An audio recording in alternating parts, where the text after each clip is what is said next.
irmãos prepararam, ela diz que Jesus Cristo mudou o meu viver.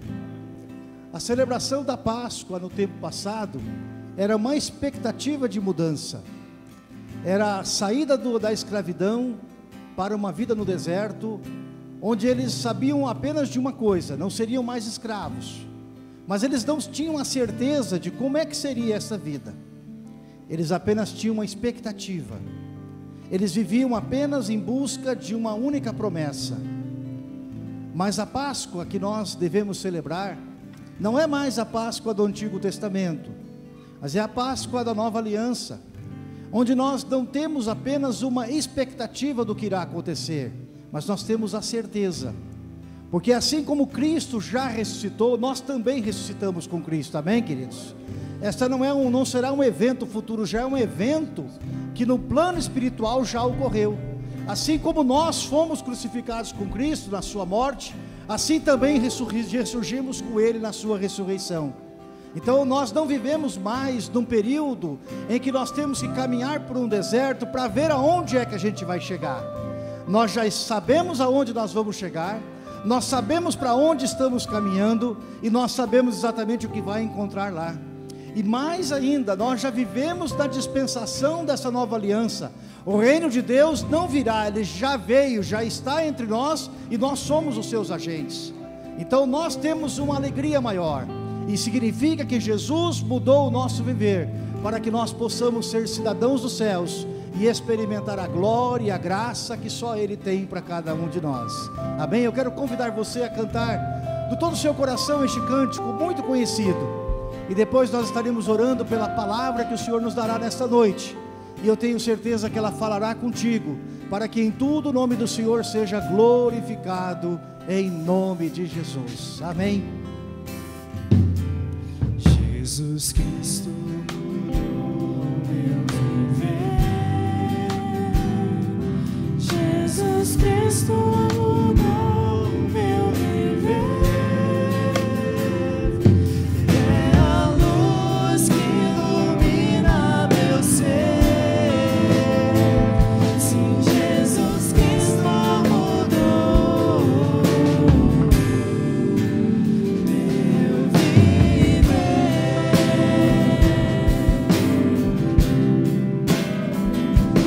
Diferente hoje é o meu coração.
Cristo mudou meu viver. É a luz que ilumina meu ser. Sim, Jesus Cristo mudou meu viver.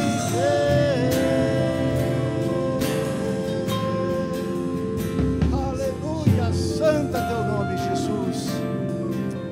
Senhor, nós te adoramos e bendizemos, Pai, porque o Senhor verdadeiramente mudou o nosso viver, o Senhor mudou o nosso proceder, o Senhor mudou a nossa forma de pensar, o Senhor tem mudado, ó Deus, os nossos gostos, o Senhor tem mudado a nossa aparência. Nós olhamos para trás e muitas vezes nem reconhecemos quem nós éramos, Pai, porque o Senhor tem trabalhado em nossas vidas e tem nos mudado.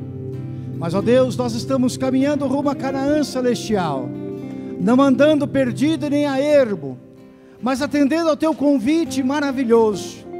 E nós reconhecemos, ó Espírito Santo de Deus, que apesar de tu teres preparado todas as coisas, por este caminho em que devemos andar, nós dependemos do Senhor para nele caminhar. Por isso, Espírito Santo de Deus, nesta noite nós nos colocamos diante das tuas provisões, diante do teu grande cuidado, para que o Senhor fale conosco através da tua palavra. Senhor, são tantos versículos, cada um deles, ó Deus, mais belos que os outros. Qualquer um que nós ministrássemos nesta noite, Senhor, edificaria o coração do teu povo. Mas tu conheces, Deus, o coração daquele que está nesta noite, neste lugar. O Senhor conhece os temores, o Senhor conhece as perguntas que vão no inconsciente, o Senhor conhece, ó Deus, cada situação, e nós pedimos, ó Deus, que a Tua palavra venha como um bálsamo, a Tua palavra venha, Senhor, para trazer respostas, a Tua palavra opere sobre cada coração nesta noite, porque Tu é a honra, a glória e o poder para todos sempre, e nós somos feitura das Tuas mãos, Senhor. Nós não queremos andar errantes por este caminho, nós não queremos nos desviar nem para a direita e nem para a esquerda, nós queremos continuar avançando, marchando rumo a Canaã celestial, para cruzar esse Jordão e experimentar a glória eterna com o Senhor. Então, Espírito Santo, envia-nos hoje a Tua palavra, fala poderosamente conosco, enche o nosso coração de gozo e regozijo, Senhor, e opera sobre cada vida presente neste lugar, em nome do Senhor, amém. Ainda em pé, como você está, querido? Abra sua Bíblia no Evangelho de Lucas,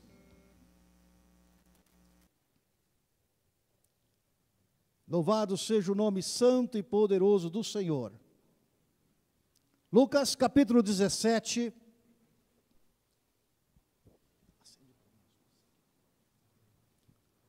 Lucas capítulo 17, versículo 20. Aleluias, glória seja o teu santo nome, Senhor. A palavra do Senhor nos diz assim: e é interrogado pelos fariseus sobre quando havia de vir o reino de Deus, respondeu-lhes e disse: o reino de Deus não vem com aparência exterior, nem dirão, ei-lo aqui, ou ei-lo ali, porque eis que o reino de Deus está entre vós. Diga glória a Deus. O reino de Deus está onde, irmãos? Entre nós. Nunca se esqueça disso. Nós não caminhamos para alcançar alguma coisa, nós já alcançamos e por isso caminhamos, amém?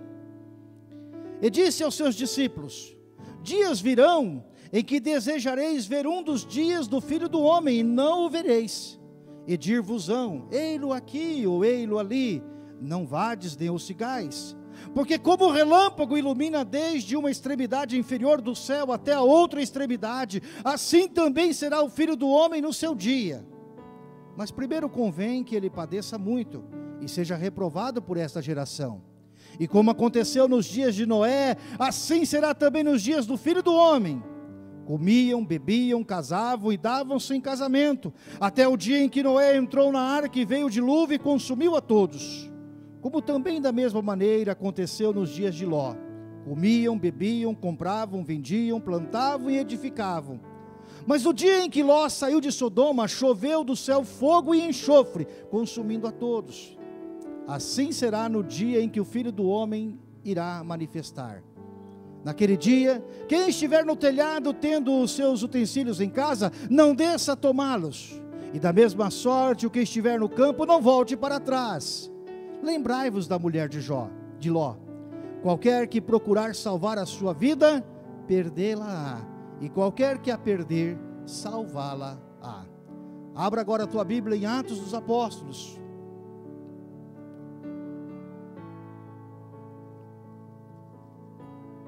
Louvado seja o santo nome do Senhor. Capítulo 17, versículos 28.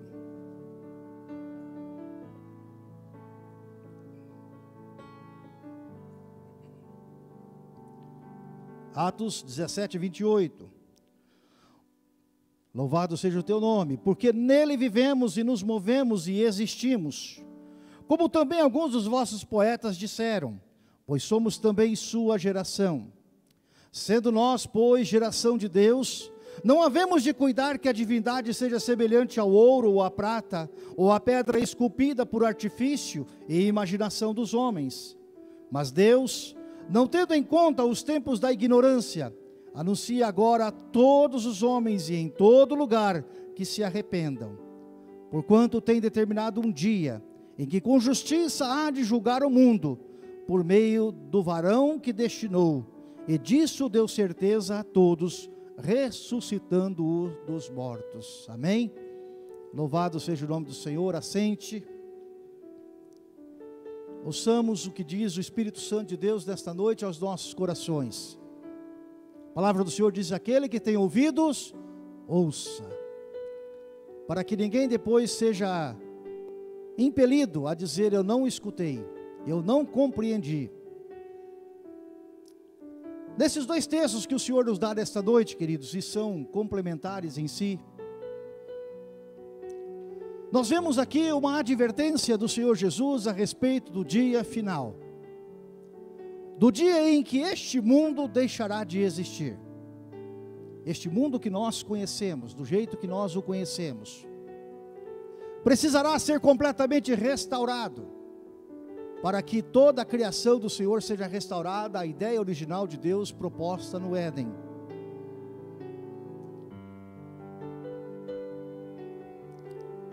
Mas para que essa resposta aconteça, Deus muito bem poderia criar uma nova raça de seres. Deus muito bem poderia criar um novo tipo de ser humano. Deus poderia até fazer um avatar, se a gente for pensar um pouquinho mais aí no Cameron, naquela ideia que o Cameron tem lá daquele filme Avatar. Não sei quantos de vocês assistiram, mas lá na verdade, no fundo o ser humano morre de vontade de estar no paraíso. Ele só não sabe às vezes onde é que ele está procurando o paraíso. Mas o ser humano é desesperado para voltar ao paraíso, porque o paraíso é a presença de Deus, de uma forma muito clara, muito viva. Portanto, as Escrituras, e Jesus disse muito claro aos seus discípulos, as Escrituras falam e apontam para um dia do juízo, um dia em que todos nós nos apresentaremos diante do altar do Senhor, um dia em que nós não podemos nos apresentar com desculpas, um dia em que nós não podemos nos apresentar diante do Senhor com algumas justificativas, um dia em que nós não poderemos nos apresentar diante do Senhor com alguma falta. Esse dia virá, e muitas pessoas já estão na presença do Senhor esperando esse dia. Muitas pessoas já estão nesse tempo esperando e aguardando abrir-se os trabalhos do julgamento final. Essas não podem fazer mais nada. Mas a palavra do Senhor é enviada a cada um de nós, a cada tempo, em todo momento, para que quando nós chegarmos a este momento de encontrarmos com o Senhor, nós possamos ouvir única e exclusivamente a palavra: vinde benditos de meu Pai, a possuir a herança que vos já está preparada. Paulo, quando está pregando aos irmãos da cidade de Atenas, pregando aquelas pessoas, e ali Deus usa a vida dele, e alguns se convertem por esta pregação, Ele está nada mais do que falando e se referindo àquilo que a palavra do Senhor foi dita através de Jesus. Quando ele diz que nós somos aqueles que nos movemos e existimos em Cristo.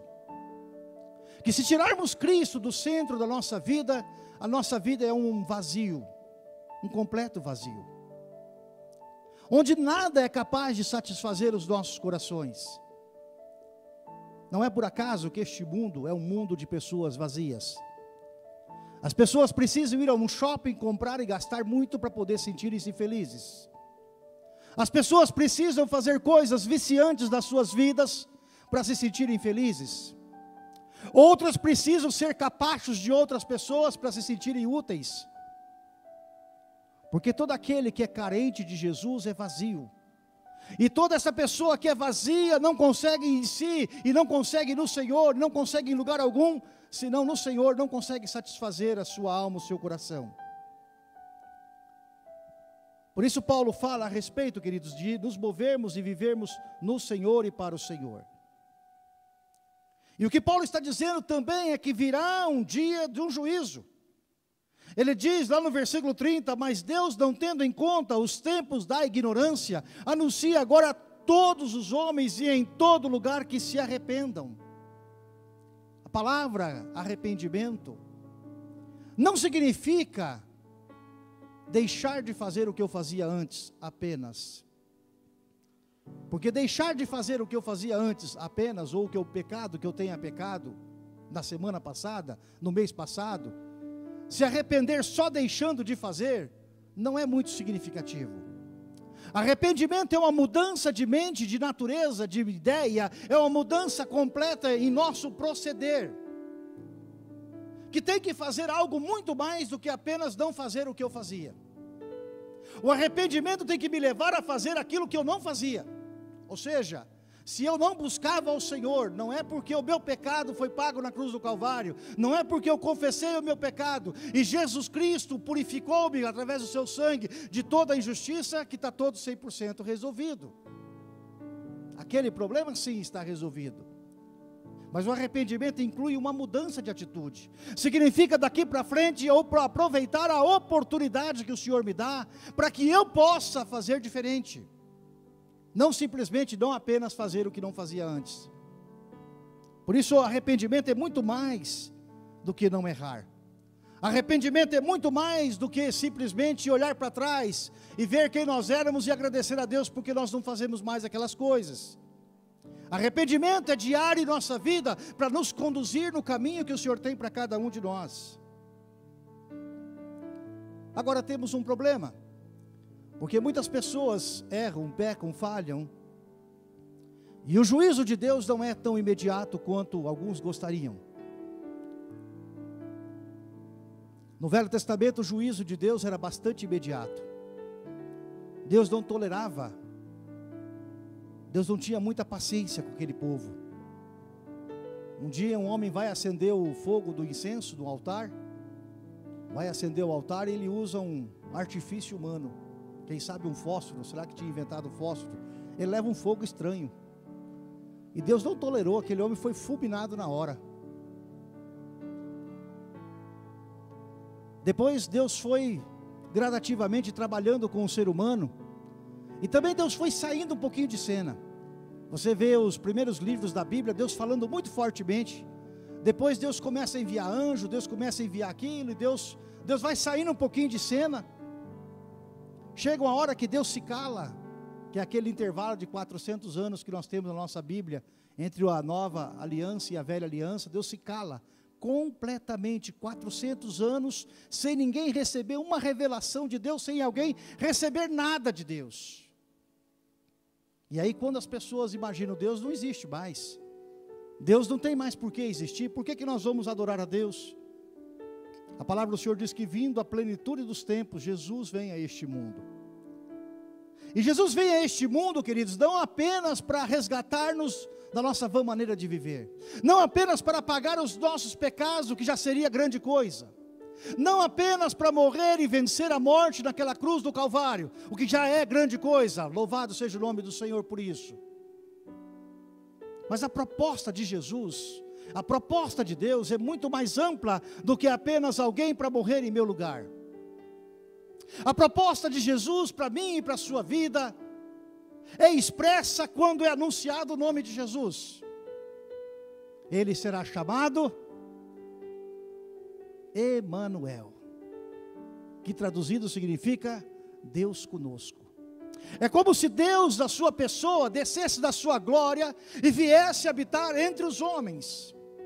E é exatamente isso que diz. Filipenses vai dizer que o Senhor, Ele se despiu-se da sua glória, da sua natureza, abriu mão dos seus atributos divinos para vir a esta terra. E quando Jesus sobe, assunto aos céus, para assumir o seu lugar de honra à direita de Deus Pai, Ele envia o Espírito Santo para estar dentro de nós. Isso é uma diferença fundamental em nossa vida. Porque no tempo passado o Espírito Santo não vinha para estar não vinha para estar dentro das pessoas. Ocasionalmente ele usava um ou outro servo dele, usava essas vidas para falar, para ministrar, para abençoar as pessoas. Mas não era para todos. Era para alguns, muito poucos alguns. Mas nós vivemos, irmãos, debaixo de uma nova aliança, onde o Espírito é dado para todos, amém, queridos? E sem o Espírito de Deus operando, sem o Espírito de Deus atuando, não é possível a vida cristã. Todas as vezes que nós fizermos ou estivermos fazendo alguma coisa para Deus, na nossa força, o Espírito Santo de Deus não está atuando. Se nós precisamos que o Espírito Santo de Deus atue, nós precisamos estar submissos àquilo que o Espírito Santo de Deus fala conosco. O Espírito Santo de Deus só pode operar na vida de uma pessoa que está inteiramente rendida a Ele, submissa a Ele. Embora Ele esteja dentro de todos, disponível a todos.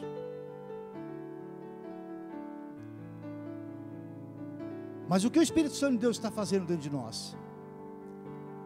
O Espírito Santo de Deus está trabalhando para nos convencer da justiça e do juízo. Ele nos convenceu do pecado para que nós disséssemos sim ao Senhor e aceitássemos a proposta da salvação. Estamos com a passagem no bolso. Estamos com o check-in pronto. Nosso lugar no céu está reservado. A conta foi paga. Mas eu já vi gente perder a passagem faltando 5 minutos. Porque chegou atrasado no aeroporto. Puxa vida, eu estava indo por aquela rua, eu pensei que aquela rua era a mão certa, e peguei a rua errada, tive que entrar por um outro lugar, passei num outro lugar, passei no outro, cheguei atrasado no aeroporto, perdi o voo. Nessa vida, muitas pessoas se entretêm com tantas coisas fora da vontade de Deus, que elas acabam perdendo o foco, a direção, o rumo. E depois essas pessoas perderão a melhor oportunidade das suas vidas, porque não desfrutaram da caminhada com Jesus, e talvez algumas delas nessa caminhada se percam, e não concretizarão a liberdade que Jesus deu a elas, o passe, não concretizarão a bênção que o Senhor resgatou, não concretizarão aquilo que o Senhor fez por elas. Por isso a palavra do Senhor é uma palavra de advertência aos nossos corações também hoje. Mesmo debaixo da nova aliança, o princípio de Cristo operando sobre as nossas vidas, os valores do reino de Deus não mudaram. Nós vemos alguns exemplos que se confirmaram, como nós vemos no texto de Lucas, o dia do dilúvio que foi determinado pelo Senhor, ninguém deu crédito à pregação de Noé. Durante 500 anos Noé prega a palavra do Senhor e ninguém deu crédito. No entanto, ela se cumpriu. Ela se cumpriu. Porque a palavra do Senhor se cumpre. A seu tempo a palavra se cumpre. Deus marcou, por exemplo, o dia do juízo no Egito. O Egito era a nação mais rica da terra da sua época. Mas um dia Deus disse: eu não suporto mais isso que eles fazem. E eu vou destruir este povo, eu vou destruir essa geração, eu vou destruir o poder deste império.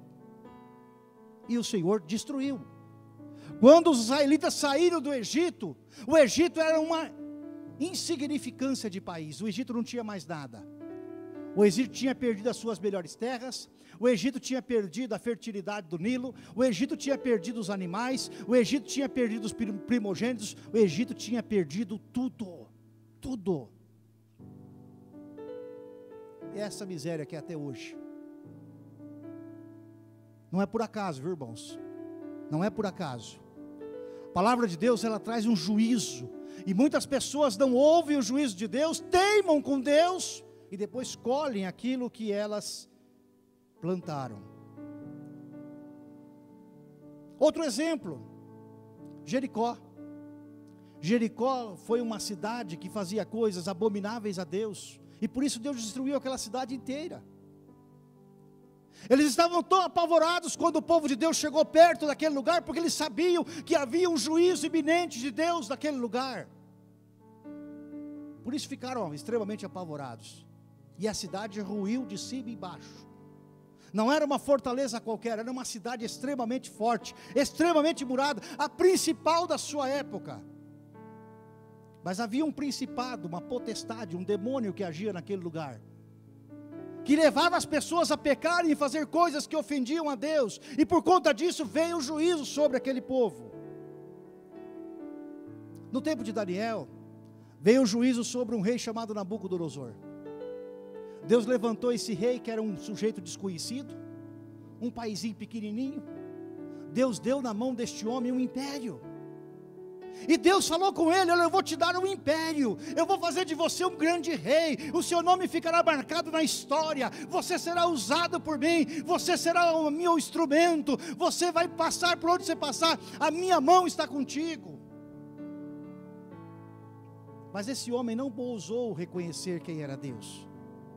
Um dia ele está bebendo e dançando e feliz no seu palácio, diz: olha o que eu conquistei, olha o que eu fiz, olha que não sei o que, olha como eu sou bom. E por causa disso, este homem foi transformado da noite para o dia, foi tirado da sua cadeira real e foi morar no estábulo junto com os bois, e passou 7 anos comendo comida de boi, ao relento, a ponto de chegar e crescer as suas unhas, crescer os seus pelos, parecia um animal, até o dia em que ele reconheceu que só o Senhor é Deus, que Deus é poderoso sobre todas as coisas. E no momento em que ele reconheceu a soberania de Deus, no momento em que ele reconheceu o poder de Deus operando, o Senhor foi lá e resgatou aquele homem daquele lugar, tirou da estrebaria e colocou de volta no palácio real, porque Deus é Senhor de todas as coisas. São exemplos que Jesus citou, exemplos que são citados na palavra de Deus. Ou também o templo que foi destruído no ano 70. Jesus um dia está andando, está olhando para aquele templo e ele começa a chorar. E as pessoas dizem: mas por que o senhor está chorando? Ele diz: porque eu sei a destruição que virá sobre este lugar. Não vai ficar pedra sobre pedra neste lugar. E por que Deus precisava destruir o templo? Por uma razão muito simples. Porque a verdadeira adoração ao Senhor não é prestada em templos de tijolo. Deus não habita em construções humanas. Deus habita no coração do homem. Deus habita no seu coração. Deus habita na sua mente, na sua vida. Deus se move através de você. Por isso que o templo foi destruído. Quando Jesus morre, a primeira coisa que acontece é rasgar-se o véu, dizendo: a partir de agora todo mundo tem livre acesso. Depois Deus destrói o templo, diz: aqui não vai mais adorar, ninguém vai adorar nada. Agora não precisa mais de sacrifício, não precisa de mais nada. Agora você pode entrar na minha presença e eu estou todos os dias com você. Agora, o que a Escritura de Deus, a palavra de Deus fala sobre esse juiz? Esse juiz é um juiz escolhido por Deus. E quem é o juiz? É Cristo. O juiz é Cristo. É os valores, os critérios de Cristo que vão estar na pauta do julgamento. E Ele é apto para discernir todas as coisas, aquilo que a nossa mente limitada não consegue entender. A palavra do Senhor diz em Apocalipse que os livros serão abertos e a sua história será contada.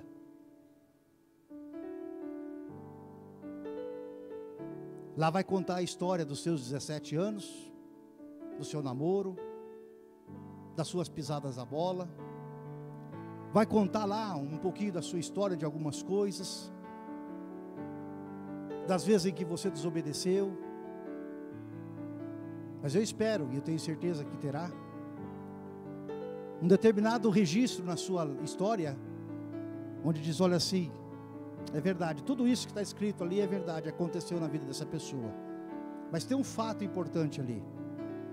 Um determinado dia, ele reconheceu que Jesus é Senhor sobre a sua vida, e ele procurou me obedecer.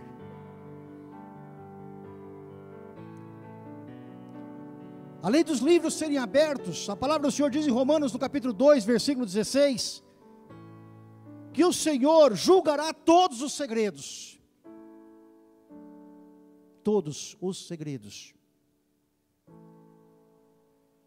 Em Mateus, no capítulo 12, no versículo 36, Jesus diz que o Senhor julgará os pecados da língua. Os pecados da língua. Às vezes abrimos a nossa boca e falamos coisas que não devemos. Também o Senhor julgará a incredulidade. Em João 3,18, o Senhor fala sobre a incredulidade. E perante tudo estará descoberto. Ou seja, não há nada escondido que não venha a ser mostrado, revelado. Nada ficará encoberto diante do altar do Senhor. E o que a Escritura do Senhor nos diz sobre essa sentença? A sentença é muito simples. É sim ou não. Não tem muita escolha, não tem muita alternativa. Não tem advogados para colocar atenuantes. Os advogados do mundo gostam de achar atenuantes, né? Não, mas ela está grávida, então tem filho, então tem que ficar com o filho, e tenta achar uma brechinha aqui, a brechinha ali, para não cumprir a lei. No julgamento de Deus não tem brechinhas. É sim ou não. A palavra do Senhor nos diz que existirão uns à direita e outros à esquerda. Uns dentro e outros fora. Uns ouvirão, entra no gozo do teu Senhor. E outros ouvirão, retira-te de mim, maldito, porque não os conheceis. E é interessante, depois a gente pode fazer uma aplicação desse texto. A gente vai perceber Jesus contando a parábola sobre essa história, sobre essa realidade. Apartai-vos de mim que não o conheceis. Você vai encontrar pessoas que vão dizer assim, mas Jesus, nós profetizamos em seu nome. Nós íamos na igreja, Jesus. E ele vai dizer assim, apartai-vos de mim, porque não o conheceis. Portanto, vida cristã não é vida religiosa. Vida cristã não é você seguir uma religião e procurar ser o mais perfeito possível nos preceitos daquela religião. Vida cristã é uma vida onde você deixa Cristo viver através da sua vida. Onde você deixa o Espírito Santo de Deus fazer aquilo que Ele quer fazer. Não porque Ele te obriga a fazer, mas porque você voluntariamente entrega o comando do seu coração a Ele. Isso é vida cristã. As demais coisas são consequências da vida cristã. Como Deus vai te usar, como Deus vai fazer, em que lugar que você vai morar, em que igreja você vai congregar, como é que você vai usar seu ministério, seus dons, tudo isso são consequências. Mas começa na nossa submissão à vontade do Senhor, através da ação do Espírito Santo de Deus.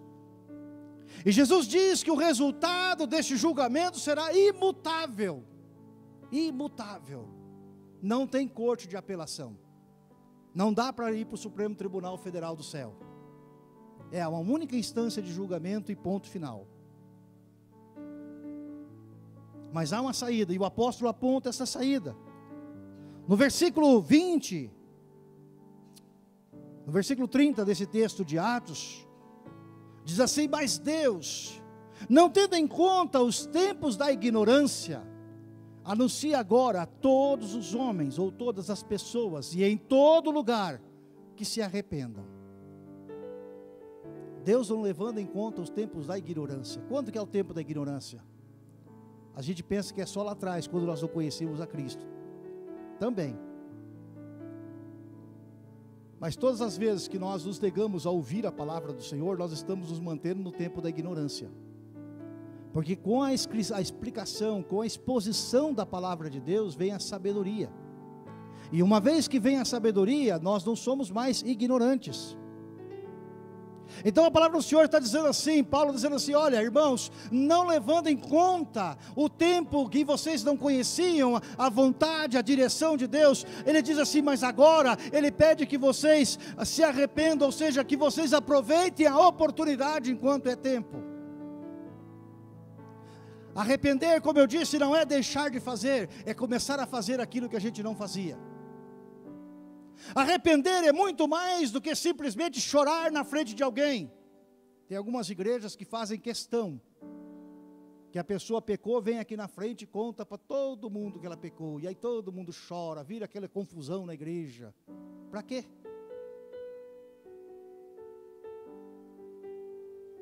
Às vezes lá no seu quarto, o seu choro vai ser muito mais visto e valorizado por Deus do que se fosse aqui na frente de todo mundo. Porque o homem olha a aparência, mas Deus olha o seu coração.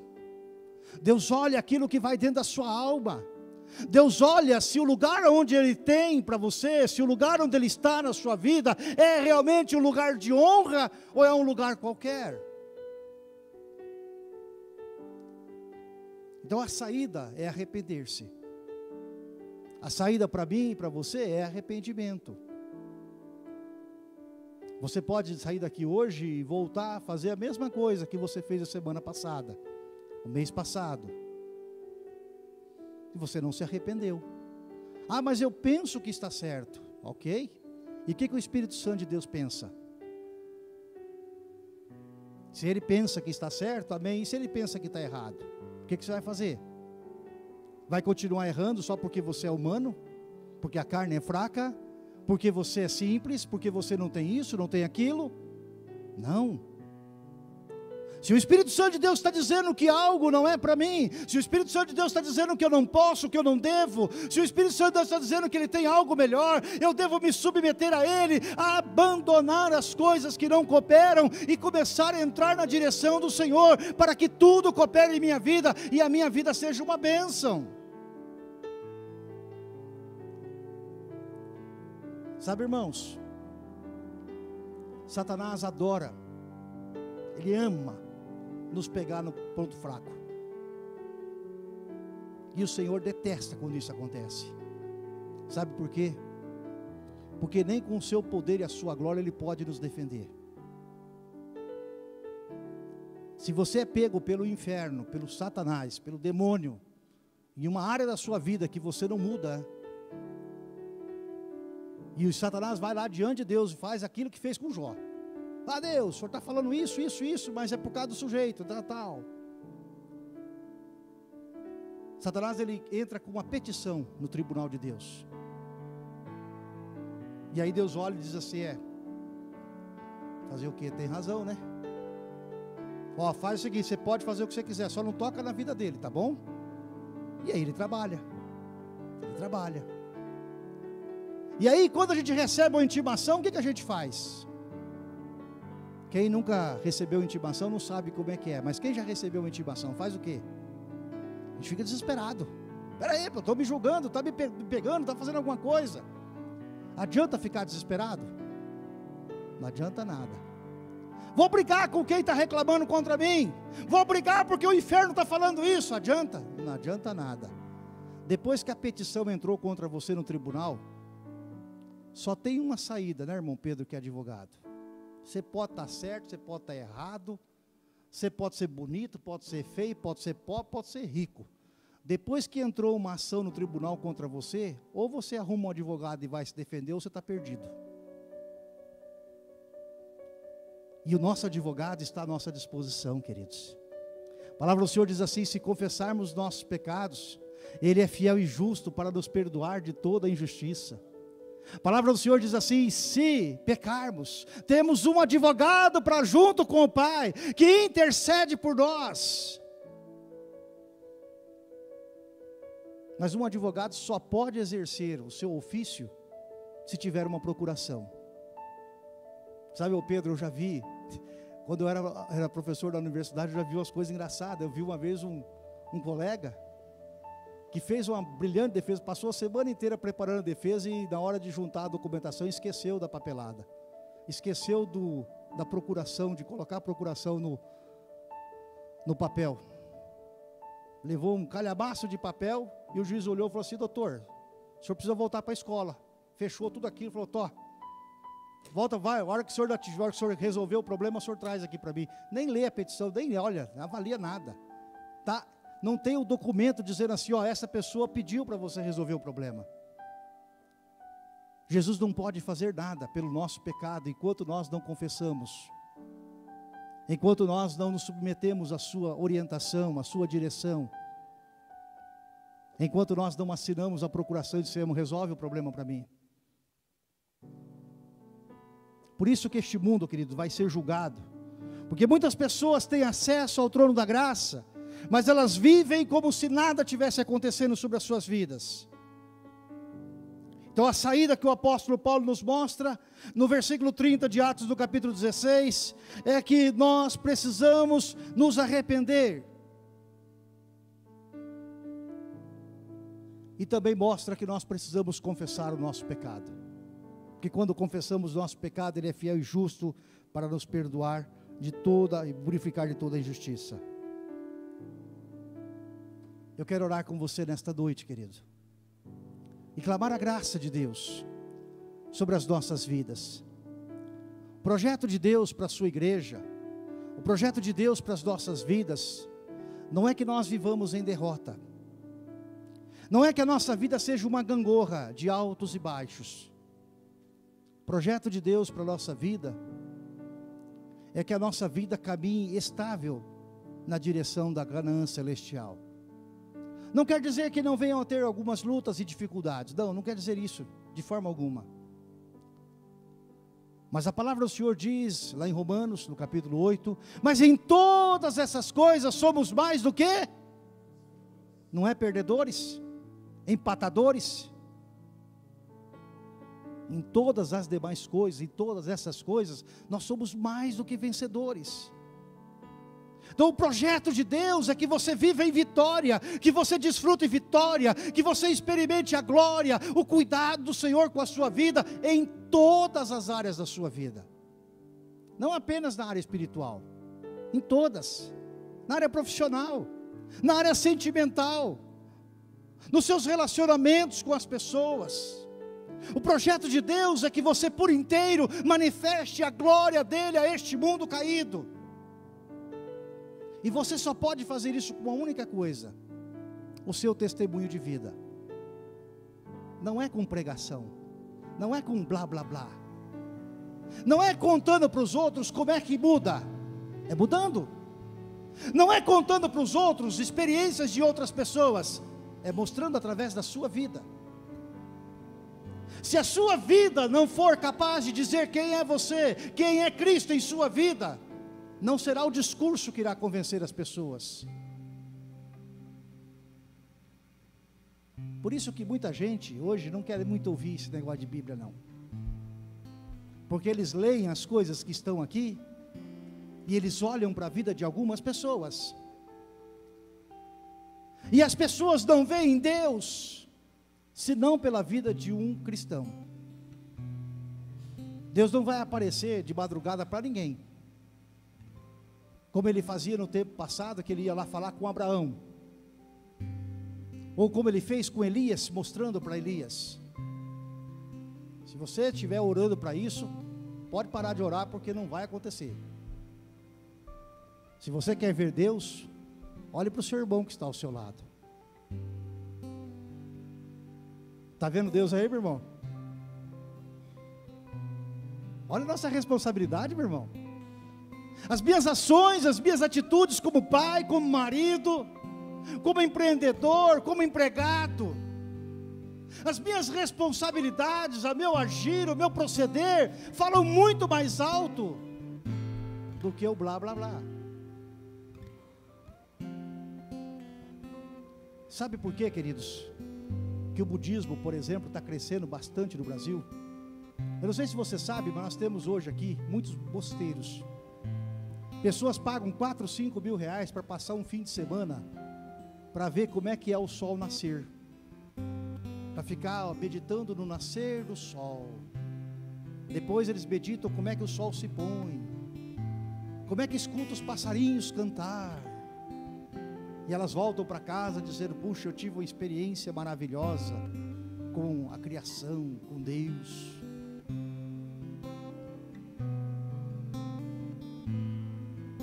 E você tem essa oportunidade todos os dias, porque você não precisa ir até uma fazenda para ver o sol nascer, para ver as luzes das estrelas. Aqui em Curitiba é tão ruim de ver a luz das estrelas, é todo dia nublado, você não consegue ver a luz das estrelas muitas vezes. Você não precisa ir até lá para fazer isso, para adorar a Deus. Você não precisa sair da sua região, você não precisa largar os seus amigos. Ao contrário, você precisa influenciar os seus amigos. E você só vai fazer isso, e só pode fazer isso, vivendo, absolutamente vivendo, não apenas uma parte da vida cristã. Quando eu entro na igreja, eu sou crente, mas saiu da igreja, a gente, pastor, o senhor sabe, né, de segunda a sexta, trabalho, de vez em quando alguém fala um palavrão, a gente já emenda outro, conta umas piadas indecentes também. O senhor sabe, né, pastor? O senhor tem que conviver na empresa, aquele negócio todo, senão não vende, não faz. Nós não somos chamados a ser igual o mundo é. Nós temos que fazer a diferença, abrir a nossa boca, não para dizer o que o outro deve fazer, mas o que Deus tem feito em nossa vida, o que Deus tem operado no meu casamento, o que Deus tem operado no meu coração, o que Deus tem operado na minha mente. E este mundo verá a glória do Senhor, e muitas vidas poderão se achegar ao Senhor, porque você é a expressão da glória de Deus a este mundo. Eu quero orar abençoando a sua vida, nessa semana que nós vamos ter a celebração da Páscoa, que nada mais é do que a nossa maior celebração de libertação. Nós queremos convidar pessoas, para que elas estejam conosco nas nossas casas, no sábado. Nós queremos dar um estudo bíblico para elas, mas eu quero dizer uma coisa para você: não fale demais, fale de menos e mostre mais. As pessoas estão cansadas de teologias, estão cansadas de ismos, sofismas e ideias, elas querem ver na prática.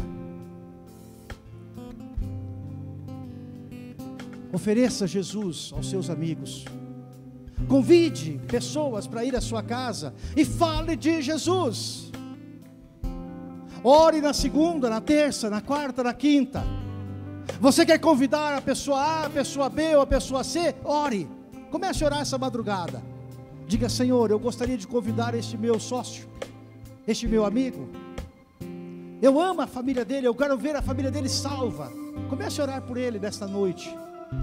Senhor, prepara o momento dele estar comigo no sábado na minha casa. Nós vamos preparar um alimento, vamos compartilhar um alimento, mas o maior alimento será a tua palavra, Senhor. Prepara o coração dessa pessoa para receber a tua palavra. E sabe o que vai acontecer? O Espírito Santo de Deus já está atuando no coração dela. E quando ela chegar lá, você vai abrir o esboço que eu vou te mandar, você vai começar a falar uma palavra simples, e de repente a pessoa está chorando. Sabe por que ela vai chorar? Não é porque você falou bonito, é porque o Espírito Santo de Deus está atuando, o Espírito Santo de Deus está vivo, porque ela está olhando para alguém que está cheio da presença de Deus, está cheio do mover do Espírito Santo, e vai também mudar a vida dela. Eu quero profetizar em nome de Jesus sobre a sua vida, um fim de semana de muita colheita em nome de Jesus. Um fim de semana onde você não vai precisar usar artifício, você não vai precisar usar uma frase preparada, mas você vai usar o poder do Espírito Santo de Deus que já está sobre a sua vida. E essas vidas se renderão ao senhorio do Senhor. E nós veremos como Deus agiu no nosso meio nestes dias, em nome de Jesus. Amém? quero convidar você a se colocar em pé. Nós vamos cantar novamente aquela música, Jesus Cristo mudou o meu viver. Jesus mudou o meu viver. E agora nós somos convidados a levar essas boas novas a muitos outros, para que todos vejam a glória eterna do Pai e o nome dele seja glorificado em nome de Jesus. Jesus Cristo mudou meu viver. Jesus Cristo mudou meu viver. É a luz que ilumina meu ser. Se Jesus Cristo mudou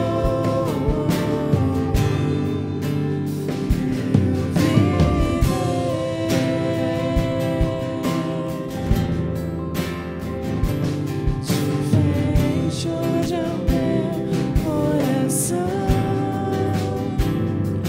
Diferente hoje é o meu coração. Cristo deu-me paz e perdão. Sim, diferente hoje é o meu coração.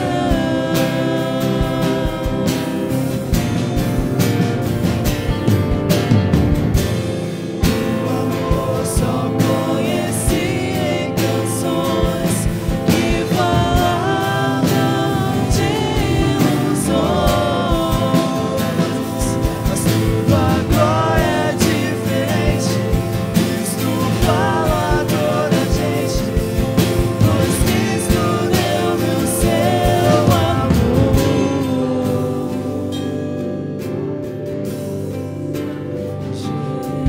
Jesus Cristo mudou meu viver.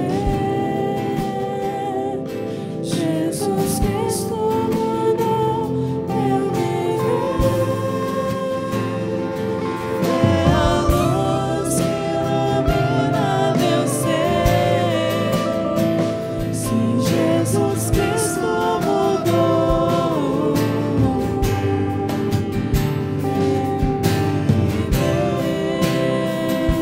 Louvado é teu santo nome, Senhor. Nós te adoramos, ó Deus, porque o Senhor mudou verdadeiramente o nosso viver. Mas eu oro ainda mais, Pai, porque ainda estamos no tempo da dispensação maravilhosa da tua graça. Nós te louvamos, ó Deus, porque o Senhor preparou para nós um novo e vivo caminho, e o Senhor habita dentro de nós. Nós te agradecemos, ó Espírito Santo de Deus, porque podemos ouvir a tua voz, podemos ser guiados por ti, podemos experimentar um dia a comunhão, podemos experimentar em todo o tempo a comunhão diária contigo. Mas às vezes, ó Deus, pecamos e falhamos, e eu quero apresentar nesta noite as vidas que aqui estão, aquelas que nos ouvem pela internet, Senhor. Ó Deus, se há alguém no nosso meio que nesses dias tem pecado, se há alguém no nosso meio, Senhor, que nesses dias tem falhado no plano e no propósito do Senhor, Pai, Tu conheces, ó Deus, as forças humanas, as dificuldades, ó Deus, que o nosso corpo muitas vezes passa, as dificuldades que a nossa mente muitas vezes passa, Senhor. Mas como igreja nesta hora, nós apresentamos o sangue do Cordeiro vivo sobre estas vidas, Pai. Nós apresentamos, Senhor, os nossos pecados diante do Teu altar, para que nós não possamos, ó Deus, ficar de fora do banquete, para que nós possamos usufruir da grandeza da Tua glória, do poder e da majestade da vida do Senhor sobre nós. Nós não queremos, Senhor, que o Teu nome seja envergonhado. Nós não queremos, Senhor, que o inimigo tire proveito das nossas falhas e fraquezas, mas nós queremos, Senhor, desfrutar de tudo aquilo que o Senhor conquistou para nós na cruz do Calvário. Nós queremos viver em novidade de vida, nós queremos viver mostrando a este mundo o poder do Senhor que opera através das nossas vidas. Nós queremos sim, Pai, que as pessoas ao olharem para nós, percebam que o Senhor está agindo, que o Senhor é Deus poderoso, que o Senhor é Deus que fala, é Deus que manifesta poder e graça. O Senhor é Deus que manifesta a este mundo a sua grandeza, o seu poder e sua glória, Senhor. Por isso, Pai, eu oro no nome de Jesus, pelo testemunho desta igreja, pelo testemunho de cada irmão, e que as pessoas aqui neste lugar possam sempre, ó Deus, engrandecer o seu nome com as suas vidas, para que em tudo, Pai, o Senhor tenha alegria em ter-nos como filhos, e o Senhor experimente bênção sobre as nossas vidas, Pai. Por isso, Deus, abençoa, Pai, em nome de Jesus, as vidas profissionais, abençoa a vida sentimental do teu povo, abençoa, Senhor, a família, abençoa, Senhor, o trabalho, abençoa, Senhor, a caminhada cristã, e, Senhor, glorifica o teu santo nome sobre as nossas vidas, Pai. Manifesta o teu poder e a tua glória. Oramos também pelo final de semana, Pai, que nós teremos na celebração da Páscoa. Espírito Santo de Deus, nós te pedimos nesta hora que tu venhas a preparar o coração daqueles que serão convidados pelos nossos irmãos para estarem nas suas casas. Ó Deus, vai preparando este momento, vai preparando estes corações, e, Senhor, traga-os no domingo, Senhor, para que nós possamos celebrar uma grande vitória ao teu santo nome, porque assim como o Senhor nos libertou, nós queremos ser agentes de libertação. Assim como o Senhor nos resgatou, nós queremos ser agentes de resgate, Pai, para que o teu nome seja glorificado.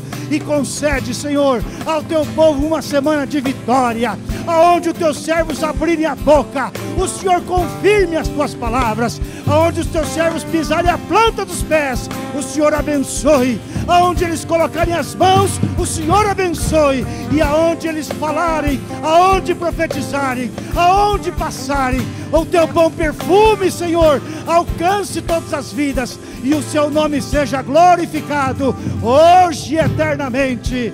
Amém, aleluias, amém. Dê um abraço neste irmão que está ao seu lado, diga assim: nesta semana, Deus vai usar a sua vida poderosamente, em nome de Jesus, aleluias. Pois Jesus Cristo mudou o meu viver, aleluias. Aplauda ao Senhor em nome de Jesus, querido, glória a Deus, aleluia. Santo é o teu nome, bendito é o teu nome, Senhor. Glória a Deus, aleluia. Que o amor de Deus, nosso Pai, que a graça maravilhosa, poderosa, salvadora de Jesus Cristo, e as consolações e o poder do Espírito Santo, esteja sobre a tua vida, sobre a tua casa, hoje e sempre. Amém. Vamos na paz do Senhor Jesus.